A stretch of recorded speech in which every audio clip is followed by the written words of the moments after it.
ఇప్పుడు దీన్ని పెయింట్ చేస్తే చాలు. షిన్చాన్ ఇక్కడికొచ్చి చూడు.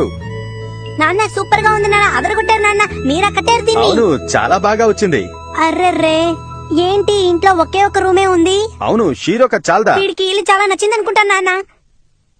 నాన్న స్ట్రాంగ్ గానే కట్టారు కదా, విరిగిపోకూడదు. తుఫానే వచ్చినా సరే ఈ హౌస్ కేం కాదు. నా మాట నమ్ము షిన్చాన్. మన అమ్మగారు దీని మీద నుంచున్నా కూడా ఉంటుందా? అవు, మీ అమ్మ దీని మీదకి నిల్చుందంటే విరిగిపోవచ్చు అనుకుంటాను. ఓకేనా? ఏమన్నారు? మీరు షిన్చాన్ తో కలిసి నన్ను ఎగతాళి చేయడం మొదలు పెట్టారా హ్యారీ? ఇలా చూడు షిన్చాన్, నువ్వు అమ్మ గురించి తప్పుగా మాట్లాడకూడదు. ఎవరు మాట్లాడకండి.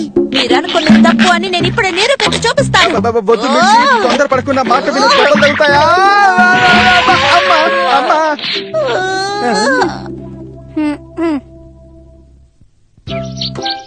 మీకు పార్సిల్ వచ్చింది. అయ్యా, షీరోకి కొత్త ఇల్లు వచ్చింది.